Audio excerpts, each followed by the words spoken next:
Hey, yo, what's up with it? Y'all know who it is, man. If you haven't tuned in to things of that nature, you need to get your stuff together on for real because it's full of everything and anything that you want to hear, you want to see, you wish you could smell because that dude be putting something good in your belly for sure, man. I'm telling you, you better tap in. Things of that nature, you owe it to yourself. It's free game, people. Come on now.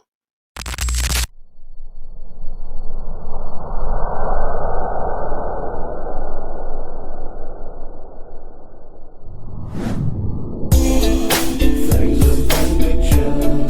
Things of that nature. DMP switch up. Come on, tell us what you talking about. Tell AFX, it's DMP, baby. Things of that nature. DMP switch up. Come on, tell us what you talking about. I don't want to stop, and you know we guarantee to give you what we got.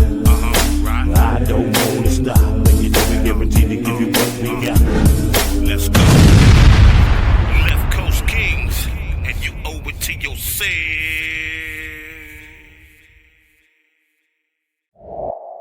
What's up? This your boy Muggsy, aka Mugzilla. Yeah, you're experiencing things of that nature, and you owe it to yourself. Let's get it. Let's go. MOSSIE 3036 with records. My loved ones. Hey, yo, what's up with it, folks? It's Cal Grizzly, the chef, most of the time, Chef D. Y'all can call me D. I am the Left Coast Kings. What's up with it? What it do, y'all? It's your other host, Thing 2, Doc Madnezz, better known as Madman Smooth, from Demolition Man Productions and Sweatshop Recordings. If you ain't heard, you better listen. And welcome to Things of That Nature, episode 4. You owe it to yourself to stay tuned. Indeed. Wait a minute, hold up. Before we What's go up? any further, my dude, I see something different, man. Like my background, your background, you in a whole different location. That ain't your normal setup, my guy. Yeah, for sure. I have relocated to the lab. I'm in here working on some things, man. So I figured, yeah, we might as well do it like it is. So, that's what it is. I got a little setup going. Cold and flu season, so I'm whipping up a little Yeah. something. Yes, indeed. Hey, you said it right. Cold and flu season, bro. Man, that shit's just running through the little ones right now. Oh, So, yeah? Man. So one, it was like they was playing tag. One went back to school. Literally, was feeling good through the middle of the day. Said, hey, you know what? I feel like going to school today. Cool. Got you ready on your way. And not even 5 minutes later, the other one hit me. Another one. Hey, can you come get me? My chest is hurting. My head is hurting. I'm coughing. I'm Wow. like, what's going on? So anyhow, man, yeah, that's so you in there whipping up in the lab, huh? Yes, sir. You And got- since what I got going is it's a healing broth. So since it is cold and flu season and it's running rampant through your household right now, Yes, I figured what better time than to whip this up real quick. Nice little simple recipe. Right. Shit. So without further ado, let's put something good in your belly. You feel me?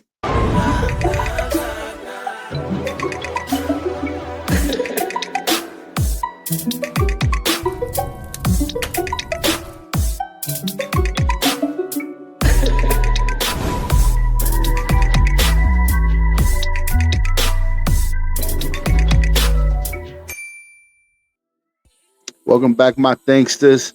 Man, D, you got me confused, bro. That's a whole lot of goody goods that you got on that cutting board over there, bro. Like, what you doing with all of that? You using all of that? First of all. Yes, sir. I'm using all of this. All right. This is all going to be used. So what you have here is the ingredients for a healing broth. So people, that are into natural remedies and things of that nature, this is something that I would recommend. It's tested, it's proven, and basically I have a handful of veggies. We'll put the recipe in the description below. So we got shiitake mushrooms, parsley, got a ginger root. Won't be using the whole thing, but ginger root, bell peppers, carrots, celery, tomatoes. They're optional, but if you got them, you might as well use them. Some jalapenos. Got an onion here, And since I didn't have any turmeric root, I have some ground turmeric powder. Turmeric, my bad. But yeah, so basically I'm gonna give all of this a rough chop, and we'll put it in a pot of water, get it boiling, let it cook down a little bit, and then I'll show you the magic after that. But until then, let's get into something else while I get this ready. You feel me? I got one question for you before we go ahead and let you do your chop. Yes, sir. Real quick, bro. Is it a broth? Is it a soup? Is it a what's the, like? It's a. It could be a combination. So I'll show you once we get all this cooking and things get ready. I can show you a couple different options on how to use it. Yep, and utilize it. Yep. So, all right. Well, that's what it is. Like you said, man. Go ahead and enjoy this. We're gonna take a quick, brief intermission, and we're gonna be back with some more of that Things of That Nature. Putting something good in your belly, baby. Yay!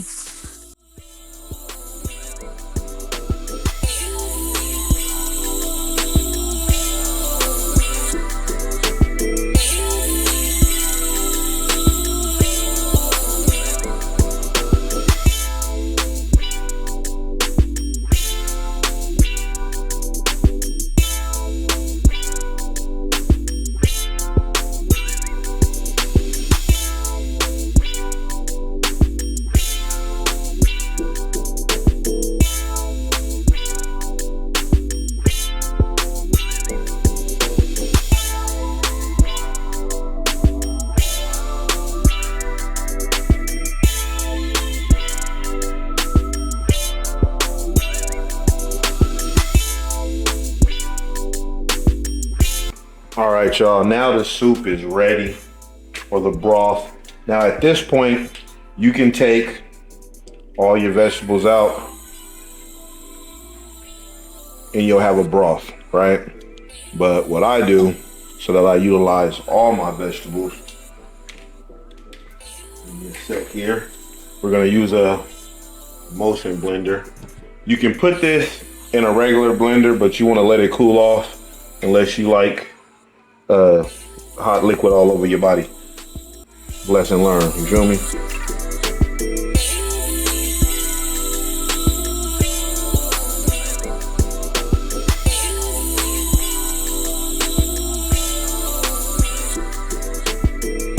this foam out the way. It'll give you something like that. Nice blended. Still can enjoy it as a broth or a soup. Add it to some ramen noodles. Use this as the broth instead of the horrible seasoning packets that come with them. There you have it. All right, folks, there you have it. That's the healing broth. The recipe is down in the description. Make sure you like, comment, follow, and subscribe and all that good stuff. And until next time, Cal Grizzly and we out.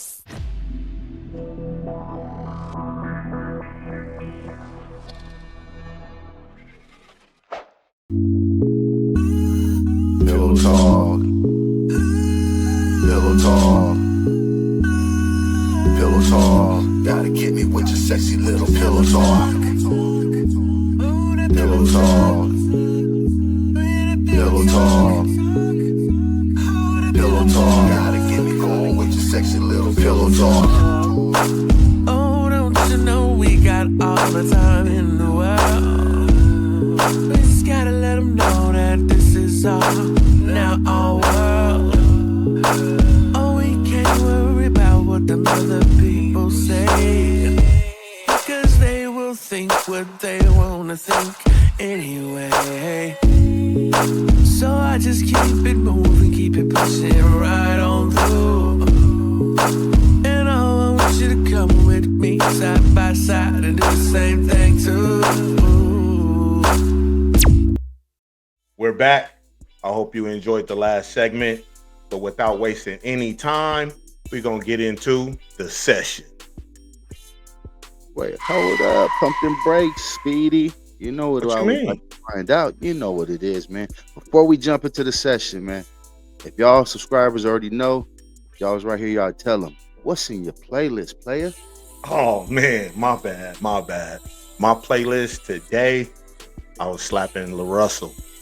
That's right. You did La tell me. Russell, yeah. I like that dude a lot. He hard. So he's going against the grain, but he got bars, man. So if y'all don't know who that is, check him out. That's what it do, boss. Yeah. But can now we get into the session? Always. All right, for sure. So like I said, welcome to the session. Let's go. For sure.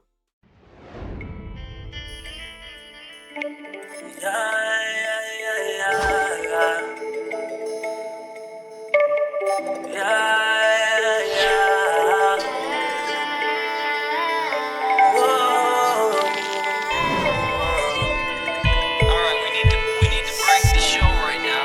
Doc has gone bad. Welcome back, y'all. I just they try to debo me for my show, y'all. Can you believe that? He tried to debo me for the show, bro. My bad, bro. All good, man. All love here. Blessing. But yeah, welcome back, y'all. This is a session. We have a special guest in the house, Tony FX. We're gonna go ahead and continue this. But D, go ahead, man. You got any questions for our special guest? Yeah, I got a quick question for you, FX. How do you feel about the current state of hip hop and its representation based on, I guess, mainstream, what they say is popular? Is what we're watching right now, what we're seeing, whether it's an award show or whatever's on the radio, do you think that's a good representation of hip hop to someone who's never heard it before? The real answer to me is no. But once again, excuse me, my energy drink is talking to me. But it's always kind of been that way when you talk about the mainstream. Because if you go back, and it's not to, throw any shade to the Fresh Prince at the time, right? He was mainstream, but on the other end of the spectrum, you had, and he was considered clean and whatnot. MC Hammer also at that time, performance, funny, whatnot. But at the same time, you had the Ghetto Boys. You had the NWAs. You had, of course, later Tupac, So it really depends on that level. If you're looking for that commercial success, mainstream, then it may be. I do think it's gotten too much focus on just the money aspect. I mean, hip hop's always been about, popping your collar, having the clothes, the jewelry, the mansions, and the money, and all that other stuff. It's always been about that because there was a transition of people saw that as that's what I want to get out the hood or in my environment. But now it's gotten to the point where that's only the focus.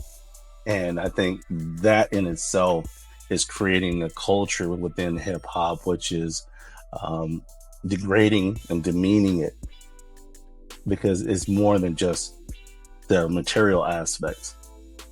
It is about the culture, It's like anything else. Like, right, if you have, D, you're a chef. I know that Doc gets down and cooks. You can, if you keep watering down a recipe, from authentic. Let's just keep it. If you go from an authentic Mexican dish, we'll say that, right, to Taco Bell, right. That's not, it's a derivative of Mexican food, but is it? No. Is watered down for sure. Yeah, exactly. So that's a good analogy to put in perspective. So go looking for that authentic, that authentic Peruvian, Puerto Rican, Dominican soul food. You got to go looking for those spots, and once you get the taste of that, you ain't looking for nothing else. You're not gonna. Yeah, I get it. Is it Crucial Conflict? Mm-hmm. Smoking on, hey. In the middle of the bar. That was a slapper. It's like, when you start looking, once you get down that, when you start looking for it, then and that hunger for the real, eventually it will push out the watered down version, because when people's like, okay, I'm tired of drinking Kool-Aid. Can I have some real fruit juice? Right. I get that. Yeah. Mm-hmm. Yeah. Is there something else? Mm-hmm. Is there something else? I don't Just know. lacking some nutrients and some substance. Yeah, definitely. Right on. I appreciate that. That was a good answer. Yes, sir. Yes, sir. Effects. I got something to ask you. Okay. No. All right. Right. All right. Artists. You deal with artists all the time, so I'm just going to tap into the producer side. The change that you've seen in the artists that come through, and that the heightened notoriety of I don't write, everything is off the dome, or I do it bar for bar, record that, stop, record a bar, stop, record a bar, stop. You want to elaborate on that, on what you've seen, like how the artistry has changed? Well, me, I really don't have. Don't see. Well, let me back up. I really don't see it as a negative if someone doesn't write. Mm-hmm. But it depends upon how they go about it. Because we all know that Jay has been known to never write. He shout out to the homie H-Bomb Black and Mild. I've never seen him write. It's always up here. And what they spit was dope. It made sense. There was some cohesiveness in their lyrics. Now, Right. if you're coming off the dome and it sounds like, okay, you trying to put, going back to the food analogy here, you trying to make tacos and pizza Mm-hmm. make sense in a dish. Right. Yeah, you just like, okay, they don't make any sense. But as far as it goes for writing, there's some people who can write, phenomenal writers, and then there's some people who suck. And just keeping it 100. It's been, historically, talked about that Eazy-E was not a rapper. Right. And so Dre had to literally piece his verse together. He'll say a line, pause, say a line, pause, Right. say a line, pause. Okay. Yep. At the end of the day, he got the job done. True. But at the same But- time, I think that people who really take their craft seriously, or who have a passion for it, will want to explore how they can do it as best as possible. And I think writing, in my opinion, is always going to be better. I have mentors that always used to say, a short pencil beats a long memory any day. Words to grow on. Yeah, for sure. But and on top of, I want to piggyback on the Eazy-E thing, but you already knew he couldn't, like, he wasn't a rapper. You know what I'm saying? We knew that off top, but and then shit, for him to say Ice Cube write the rhymes that I say, when I heard that, I was like, oh, Cube's a pimp, because who the fuck would even admit to that shit? Like, right? You know what I'm saying? Especially Like, at that time. But we kind of knew Eazy wasn't. He never proclaimed to be any of that. Some of these dudes be talking a lot of jibber jabber, and then they open up their mic or their mouth and talking to that mic, and it's like, for real, like, world. Yep. yeah, like, hold on, wait a minute. Maybe you should go get drunk and come back, and maybe it sounds better. I don't know. You should, just turn your mic off and move your mouth. I don't know. You know what I'm saying? I'm just saying, like, some of these cats, man, they talk that game, and it's like, your pen game and your freestyle game really ain't all that. You just, Right. And I want to add something just to what you said, effects about some people can write, exceptionally well, and to the point to where and they don't do it the other way, and that are great at that, and that's Method Man and Redman.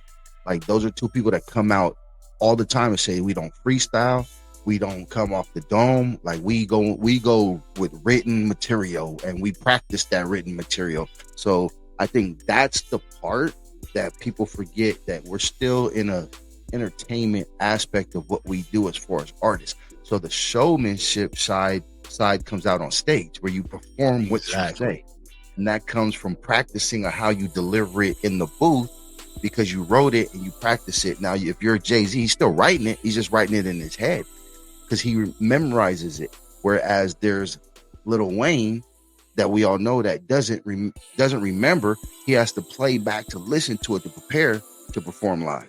So you're gonna get a difference in how you attack. Like if I'm a pitcher and you want me to throw a curveball and that's my specialty, and now you asking me to throw a slider that I've only been practicing for the past couple of months to add it to my arsenal, it's not going to be as effective, on that 3-2 count. So, you're going to be more tuned and more sharpened and polished, in my experience as an artist, when you write and you keep on practicing it and delivering it the way you want to, the repetition, 7 P's.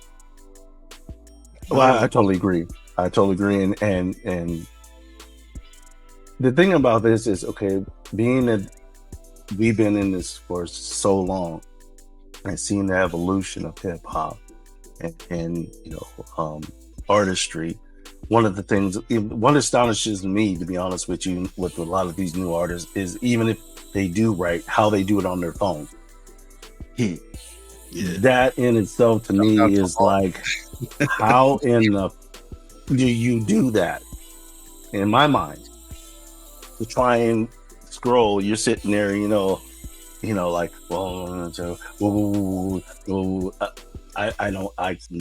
I can't figure that out. So I'll give them hey, salute on that one. But the one thing, but here's another thing that I've noticed, and it was told to me this, and I've noticed this myself. When you write, there is, and this has been proven as far as scientifically, there is more to writing than just the writing itself. Because what happens is as you're writing, you're creating memories with that. It's and you remember where you were at when you wrote that. Sometimes you write on the side of the paper and whatnot, little notes and stuff like that. You will remember the smell. You will remember where you're at, how you felt. And when you read it and you grab that piece of paper, and I know this for a fact because I do write too. I do rap. It's not my passion. It's not my love. But I found my folders of raps from the 90s, like Psycho Type Fool, right? Songs we haven't released or whatnot. But I grabbed that paper and it's like, oh man, I remember this. And then you're reading it, and then you're trying to remember, okay, you start getting the cadence back, and you're like, there's memories tied to the actual paper compared to the digital form where it's still kind of sterile. Right. Because I used to take notes on a laptop. It used to be called a netbook. They were small. I used to go to seminars and take notes on it. I don't remember half of the that I typed in that. Why? Because I don't have any connection to it, no physical connection to it. Yeah. So I think that's the reason why writing it is better. And then also the one thing that I would also encourage artists to write on paper, or at least translate it into paper form, is something happens to your phone. We lose phones all the time, people. If you lose your phone, okay, the cloud, okay, that's great. But there's nothing like seeing the handwritten, like Tupac, right? They got whole courses. And was it Stanford? Or is it Berkeley? No, Berkeley University has a course on Tupac, actual writings and whatnot. Those become artifacts of history. Nobody's gonna, they're gonna put your phone on an exhibit, right? Compared to the actual printout or the handwritten paper, and there's so much to the actual physical aspect of writing. Not to, like I say, once again, is not to knock those who can write, go off the top of the dome and can remember that. But, like they said with Lil Wayne, he can't even remember. He's written so many, but, he's written so many he can't remember. But it's also what happens to the ones that he has in his head that he hasn't recorded yet. Now he's more of a freestyler, so like kind of, but yeah, I mean, but that's what we were just talking about. But yeah, exactly.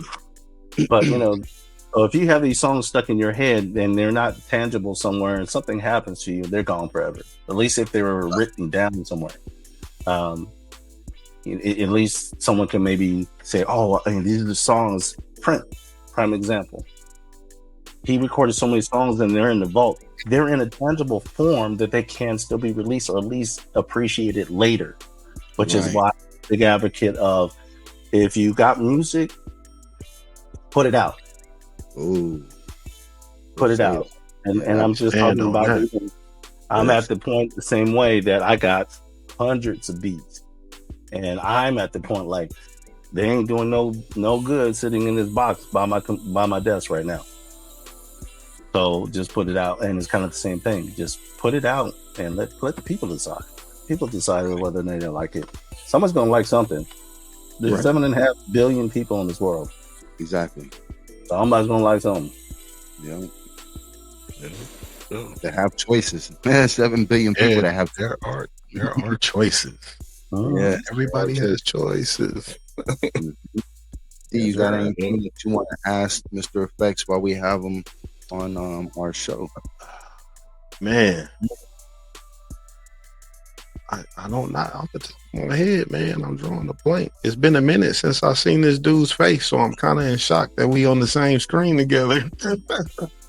So I'm just happy to see the man doing healthy and doing well. So right. Salute to technology, and that's fine. Yeah. This is a big step for us, moving forward. So, man, salute to D. You know what I'm saying? We came through on one, Effects tapping in. And a matter of fact, wait a minute, D, ain't he our first? Yeah, our first. Yeah, he is. He is the first guest. The first guest of the session. Man. Yeah. You know what I'm saying? Like that's another thing, man. So, we just want people to realize that this is, a platform where I know what we spoke on. There's much more to come, soon behind all of this. But the little things that we touched on, I know it's been, other artists, other producers, other people, or even just before they get into this field, are things that we're trying to answer for people. Because myself, yes, Effects, growing up around Effects, I didn't take the production route. I went the artist route. And, we can get into the clashings that we used to have as artists and producers that are like, man, regardless if they're family or not, that's true to life, like oil and water situation. And people don't understand that when artists and producers have to commingle into creating a song. So that makes it even more astounding to hear, when something does go big and blow up. It's like, man, I can only imagine, like we hear the stories about Pac, since you brought that up. We hear a lot about his dealings when he's in the studio and how they went and the actions, how he was like, okay, we're done recording, on to the next. He didn't want to listen to it. He didn't care about it. He didn't care about it being perfect. And I know from being, an engineer producer for just a smidget of what Effects has been, but the artist for the other portion of it. But I was never that type of artist. I never recorded and wanted to be like, oh, I got to hear it. I got to have it. Let me take it home. Because I know that there's other production that comes after that drops. Yeah. You know what I'm saying? Different things that are happening behind the scenes and Effects. If you definitely, by all means, man, this is your field. Tap into that. I'm sure people don't get that, how it goes from recording a song and then what the outcome is when they say a song is leaked. Right, it's normally not the final version, because why? It's a person that wanted to go out with some product that they heard. Oh, I just want to listen to it and see where I'm at with it. There's a good side of that, but there's more bad. You want to go ahead and just tap into that? Oh boy, there's a lot to digest in that. And yes, me and the Doc and talk about the mad man smooth aspect of it. The Right. mad came out quite a bit because we He's would not literally mad. He's just stern. Nigga, Exactly. I don't, man. Come on, everybody knows when a person says it like that, there's a story behind it. Right. But the clash, of course, yes, we clash, and I even had to learn as a producer that sometimes we don't see the vision of what the artist is trying to do with the song, but then at the same time, the artist doesn't understand what we hear as producers, or more so, the producer. Well, let's back it up. There's a difference between the beat maker and a producer. A lot of people don't understand that. They think because you make beats, you're a producer. No, that's not the case. Nope.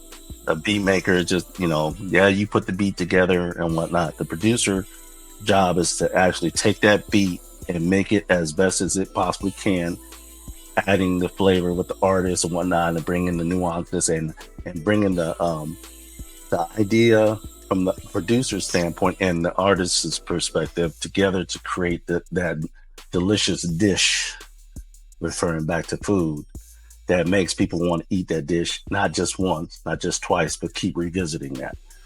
And so that the engineering aspect comes into that aspect of it. But yeah, I mean, the artist aspect, how we see it as a producer is, and this is something I heard for a long time. And once again, shout out and rest in peace, the homie, the Bam Bam, Big Steve. We used to have a lot of conversations about this, about you want to create not just a song, but an impression and a memory. And that's, if you look at the history of songs in general, the ones that last, the stand the test of time, is one that invokes a feeling or an impression. So to try and marry the idea of the artist and the producer together, there's going to be those clashes. But we hear it about Dr. Dre. Dr. Dre is trying to get the best out of you. Now, if you're not the type of person who wants, you just want to just do what you want to do, then that type of producer you don't want to work with. You might want to be like a DJ Khaled or P. Diddy. And we're never going to touch him real quick because what he's going through right now. Anyway. Educational purposes only. Educational purposes only. Educational purposes only. But DJ Khaled would say, give me that bass line, add that drum loop, put that behind that. That's a producer too. He's just not touching the keys and the drum machines and whatnot. But it's you're gonna have, as from what I've seen, there's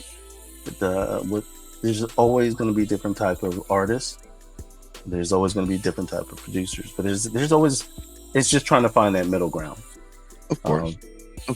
And working with, but yeah, I've ran across a few artists where we've clashed, some really bad, and it just really depends. Because of, for me, I have a certain level of quality that I look for when I'm trying to do not only the beat but the engineering. And if I feel like I'm being compromised in that level, then we might not have, hey, I wish you the best on that one. But I got another question for you.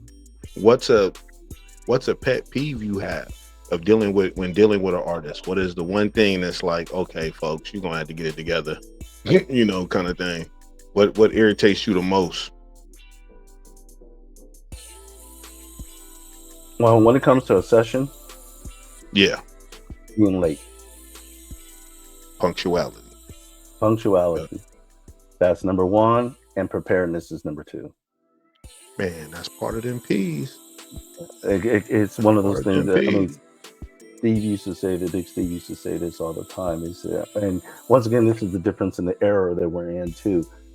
When I got started, in the 90s, You had half-inch. Well, for me, I was blessed that my mom at the time, she had a quarter-inch reel-to-reel, which most people didn't.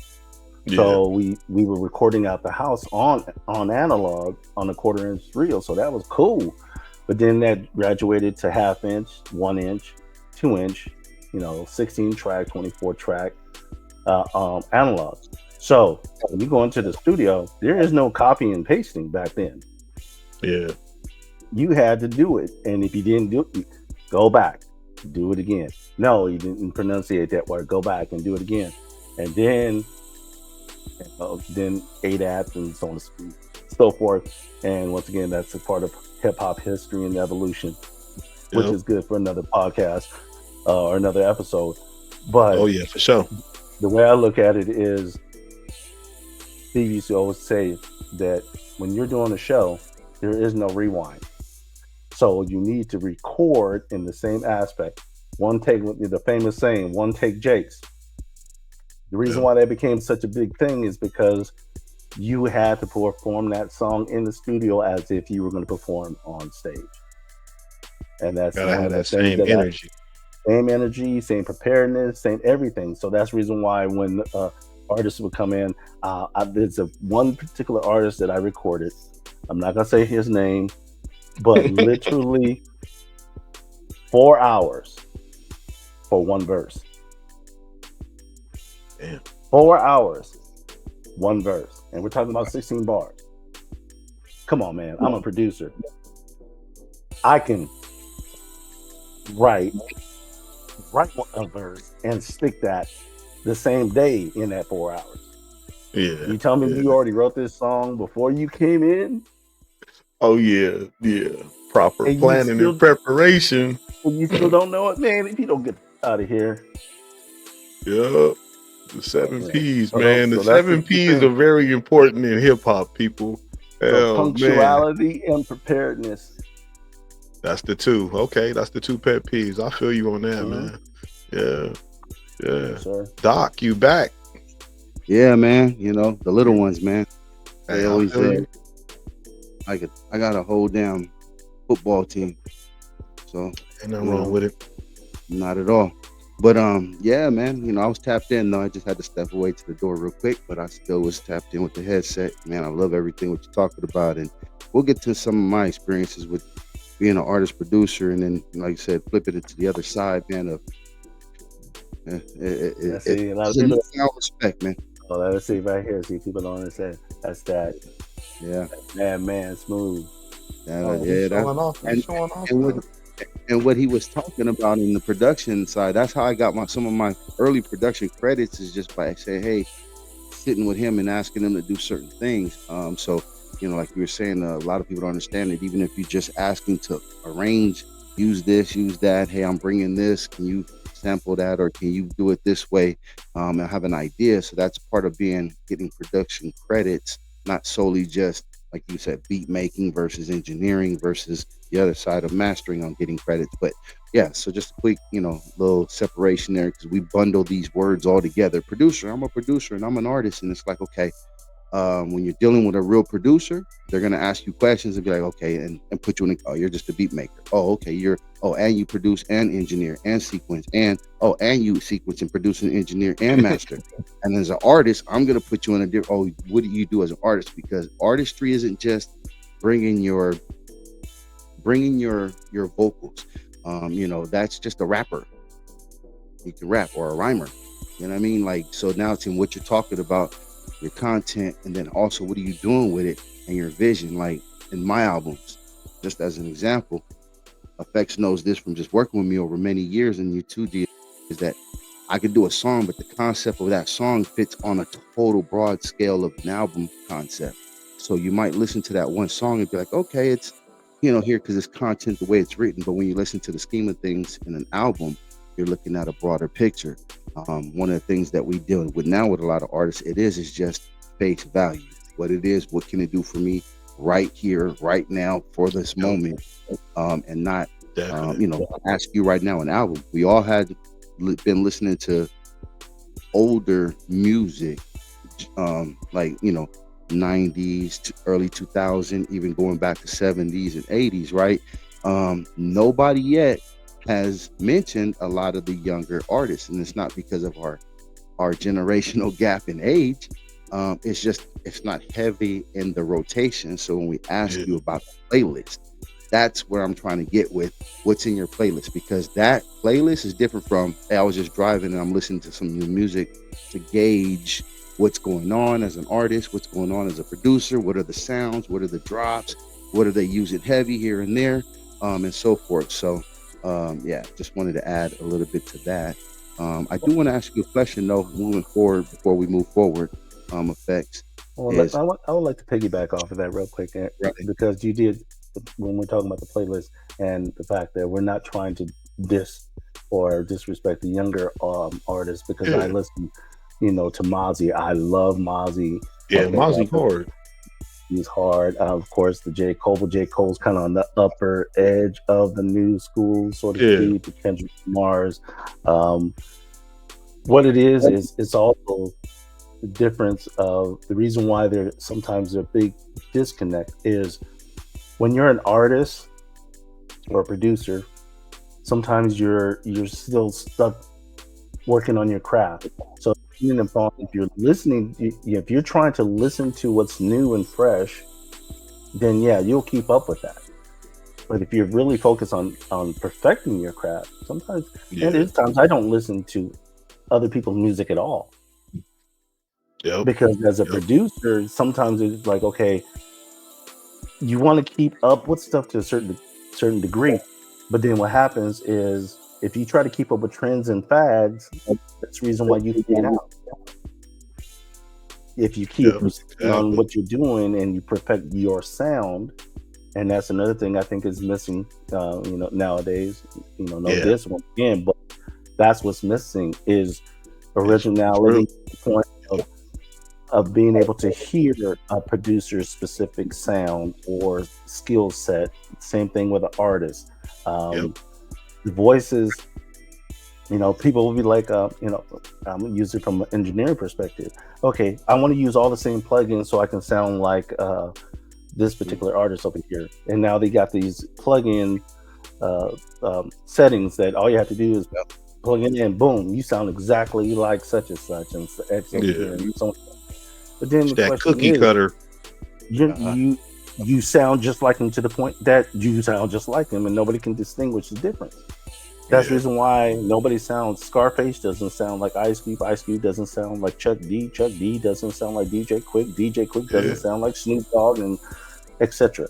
Producers, and I'm saying the ones that I know that that I grew up admiring. Okay, the Sam Bossics, the Team Mixes, the Ant Banks, the Dr. Dre's, the DJ Quicks, the Eric Sermons, the Timberlands, the even as soon as I like Mosley. Oh man, Studio Tone, because they set that mob music off. Yeah, that Cosmic Slop. Cosmic Slop, Rick Rock. Oh, Swiss Beats. Swiss Beats, they don't sound the same. They have their own thing. And even for me, I'll keep it 100. There's a lot of times I will use loops and put them together because I'm still playing with that. But if you listen to when I do this, sounds totally different from when I'm using loops. Because I'm using somebody else's sound and just basically I'm using box kick mix compared to me creating from scratch. Now I can make that box kick mix taste good because I know, this flavor with this flavor, this icing, I'm gonna throw in this. Cool. At the end of the day, be like, oh yeah, I can tell that he touched it. But compared to okay, let me go ahead and break out the flour. I use this particular flour, this particular vanilla, next thing you know, wow, this is some bomb cake.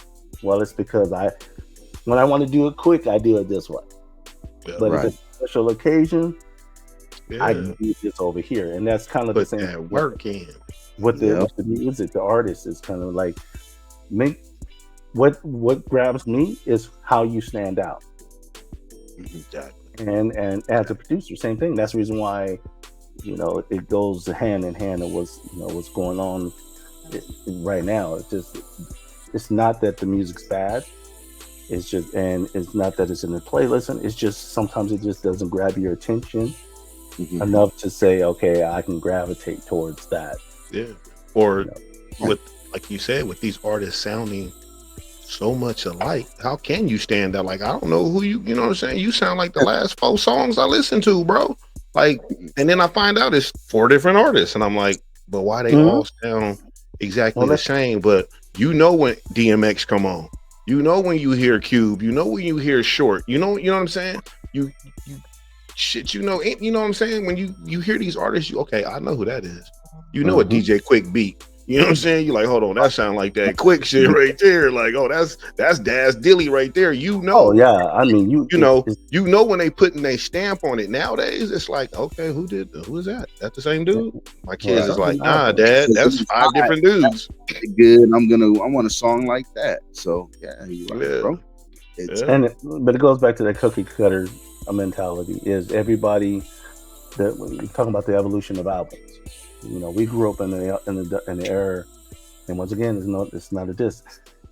It was about albums, and so you only had you put out singles on purpose to sell the album, and the album had a concept and a theme. Really, right?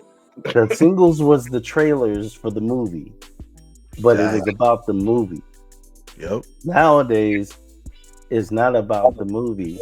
It's about a whole bunch of short films, which is why we're seeing the short, the short form content versus long form content. Right now, this would be considered long form content. Oh yeah, because we already know. So, but it's going to be chopped up into what short form content, so it can digest it, right? Yeah. Then that's where we're at in this day and age. It's about the single, the right now, boom, boom, boom, and I know that with Doc, I know with you, D, because the your album that we finally released, got it out of the box, and that's out the crates. That's another goal of mine too. Is the fact of some of these archives need to come out. Yeah. Why? Definitely. Here's and this is some of you producers and artists. I'm pointing to y'all. Get it out, because it's not about you. If you got kids, if you got grandkids, and there's gonna be a question like, "Oh, Grandpa or Papa used to rap. Oh, what? Or he used to make beats back in the day, or DJ." Right. But you have nothing to prove it or show it. Then. That's okay, fact all right talk. there. But the reason why I look at it is put it out because you're leaving it for them. Because I have no recordings of my mom. May she rest in peace. No recordings of my mom. And so all the things is all up in here. But I would love to be able to play a recording from my mom every once in a while just to hear her voice. You don't think that your grandkids, your kids, maybe when our day comes that we're not to be here, they can go back and listen to your song? Yep. So that's the way I look at it, is put it out there so you're leaving a gift for them behind so they can remember you also through song, through music, and whatnot. So I didn't need to throw that out there real quick, but it's just one of those things. Just be original, change up. That's the reason why most of the people who are remembered now and once you stand out from everybody else and remove yourself from the crowd, then you're going to stick out.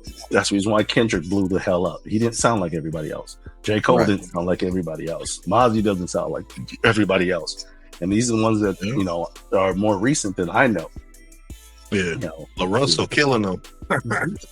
LaRussell killing them. LaRussell, he taking the hip hop game to a different level, man. Like, no deal, no. This kid throwing full blown concerts in his backyard of his house, like well, that's streaming 2.0 that we're gonna get into on one of the the sessions that we've been pulling up information and bring out to the people, because that I mean, not that it's not already here, but just how that affects the music, because streaming 2.0 is already here with Netflix and Hulu and things of that nature. But as far as it hasn't really fully blown into the music industry, that where you're going to be able to choose how you want to listen to your music, how that music ends up, and choose your own adventure, basically, like you can with when you pull up Netflix, when you pull up this, when you pull up that. So it's not going to be about just music. It's going to be the content that you create with the music that sells it to make them interesting to say, hey, okay, I want to dive in. So it's kind of like a forced road, but we'll get more into that once again. And we tie up, and it's these type of conversations, and that's the reason why the show even started, is because we have these all the time, these dialogues, and nobody gets to hear it, nobody gets to reap the benefits of it. But dealing with other artists, other producers, and people of that nature that's in this industry that ask these questions, or when they hear us talk, going to other studios and collaborating, and there's artists already there, it seems to gravitate towards our conversations as to, because the backing and the proof and the receipts. Oh, pull up the website, which is Sweatshop Recordings, .com, which is right there, that music wise. And then it's going to be the official, things of that nature. So we're having these to build to exploit what we're talking about, and then say, oh, you know what? Don't let me tell you. Go check it out. And when you pull it up, you see the catalog, you see the history and everything. So when you go check FX's credentials at what he's speaking about, it's gonna make sense, because it's like, okay, I can see it, and that's only what has been released, which is much more to come. And that's what this is so much. Or I should say, it's very important that we do this and continue to do it, and get the support from everybody, because there's a lot of information. There's going to be stories that affects myself and other guests have, and music. That's another thing I wanted to bring up here before we close this portion of the session out, is effects. What do you have coming up? What are you working on now? What is it? Something of any projects, any dates, anything that the viewers should be looking forward to? Any artists that they should be tapped into? I know you'll be able to promote that, and we'll have more of that coming up. But anything that you can kind of like give us an early insight to? Well, as far as upcoming music and releases, I have some music that's going to be coming out from Yoki Gold. Okay. Definitely got him, and I got some things in the work with some more songs with Mike Niff. So shout out to him. And of course, got some Madman Smooth still in the system, and also got some more archive release as we relate to him, because like I said, I'm a firm believer of getting music out of the system, because what may sound old to us is new to you. So, and that's one of the things people don't know. I mean, people just, it's amazing how people are discovering some of these artists, right? Right. It's like, oh, I never know, who was that person? It's like, oh my God, you don't know who that person is? Right. So, you never know. It's just, and once again, as Doc just mentioned, it's about continuing to build the catalog. I'm retired. Yeah, I mean, I still got you on some stuff. I'm retired. But it's about somebody say something dumb to me, and I'll be like, "All right, drop that beat real quick." But the point still being is, even for people who don't rap anymore, okay, they still have a catalog. The question is, has it been released? And in most cases, it hasn't. And for me, I feel that, okay, put it out, and I know some people may be like, well, it's old and I'm not the same person no more. Obviously, we understand it. We all evolve, we all grow. But this was who you were at that point in time. And there's the people that I worked with that were dope. They don't do it no more, but they were dope at the time. Yeah, right. And even sometimes I go back and listen to them, like, damn, he was, they were dope. It's just for me at the time. I don't know if you get on that. I'll give a good example. This artist by the name of G-Ride. The songs were cool. He did 2 songs. At the time, I was like, man, whatever. Kind of more commercial, blah, blah, blah. But you need to go back and listen to it. Now, I'm like, okay, he was kind of dope. Okay. So it's just one of those type of things. So that's what's coming out. I'm going to be dropping a couple more instrumentals projects. Once again, it goes hand in hand with, I have more beats and artists. So they might as well put them out there. I might even give some away for free, maybe I don't know, Right. A giveaway? Oh, the giveaway. Yeah, might as well. I mean, I'm like Frito-Lay. I can always make more. I heard that. Yeah. And so and then of course there's the urban jazz side of Tony FX, Ivan Clay. Right. A lot of people don't know about that. Matter of fact, I purposely keep them separate because most people at the time when I came out with that, there was no such thing as urban jazz in 2002, 2001. Mm-hmm. Now there's a genre called urban jazz, which tripped me out the first time I ran across that. But back then, there was no such thing as urban jazz. We're like the Simpsons. We always predict shit. We're before it's time, bro. We can go down how many, this song, that idea, this, that, whatever. Like, come on, man. They had to be ripping us off. Mm-hmm. Once again, all that comes up later and more to come. So go ahead. So it's definitely going to be dropping some more of that in upcoming months. But yeah, it's just I'm always looking at new stuff. I'm gonna call out the homie Tony Isaac. Oh, what up? I'm gonna get him on one of my brothers right there. He's fan. We go back. I mean, we're talking about going back to high school. Yeah. And he's way more accomplished than me. And we're homies like that. Not to, name drop like that, but we're family. If I can call him up right now, he'd be like, "What's up, bro? What's going on?" Yeah. But we're gonna get him on there. Yeah, we're gonna bring you to the show too. That's right. Definitely. Mm-hmm. Exactly. DMP, Demolition and Productions. Exactly. Sweatshop. You ain't heard, you better listen. You got anything?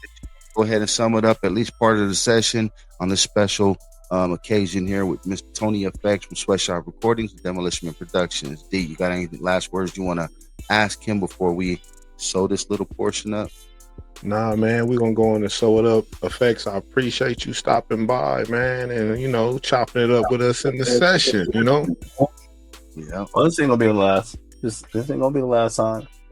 That's what's up. Yeah, definitely. I mean, you had a lot to say, and we got short attention spans out there, which we're gonna help create better attention spans as we go, because we're gonna want you to take tapped in. So we're gonna slowly get longer and more informative for you guys. But definitely we're gonna bring you back. You got a lot more to speak on and a lot more to tap in. I'm sure of that. So thank you for jumping in on the session, man. I really appreciate it. I know your time is of the essence. You got things that you're working on clearly. So man, thank you. Thank you. And thank you again for everything, not just on jumping on the session, but man, being a big influence on what I do and how I do and being supportive.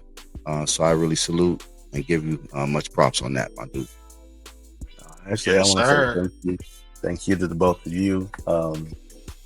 My evolution wouldn't be what it is without both of y'all.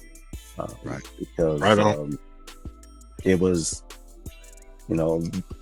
man, we can K Smooth. I gotta go back there, but yeah, it was K Smooth and having people to just record. That's how it started. Recording at my house on my mom's 1/4-inch reel, using a headphone sometimes just as a mic, and that's something y'all don't know nothing about. That if you plug a headphone into a microphone jack, it will act as a microphone because it just reverses the headphone instead of playing out. It just receives little filter on it. Yes. Mm-hmm. So my evolution has been impacted by the both of y'all, and so I also want to say thank you for allowing me to work with you, to grow with you, still be of course me and Doc are family, but for D to come like family and become family. Right. So, so I had, much love for what you guys are doing, and definitely want to see this grow and blow up. And I'm going to do everything I can to help it along. Right on. Much love. You got any social media handles that you can drop in right about now, so that way they can find if they want to tap into Tony FX to find out what's going on more with Tony FX, and also your urban jazz, Mr. Ivan Clay as well. How can they find you? How can they look you up? Where do they go? Like, just, man, go ahead, take it away. Well, I'm on IG. Well, I'm both personas. I'm on IG, so Tony FX. So it's gonna be Tony_FX on IG. On Threads. Just let you know, I'm not on Threads very much. I'm more of an IG person. Facebook, the real Tony FX, all together. I also have my own domain name, TonyFX.com, which will take you to my page on Sweatshop's website at sweatshoprecordings.com. And let's see what else I have. I'm all over the place, man. That's crazy. I'm on SoundCloud, I'm on SoundClick, I'm on IG, I'm on Facebook. Take note. So, and then Ivan Clay is going to be the same thing. It's going to be Ivan_Clay_ at the end on IG, or you can Google as Smooth would say, just Google me, bro. Yeah, you Google Tony FX, literally the whole first page is all me. So right. I'm easy to find. So for those who say they can't find me, you lying. Stop lying. Stop lying. Yourself, right? Man, all right.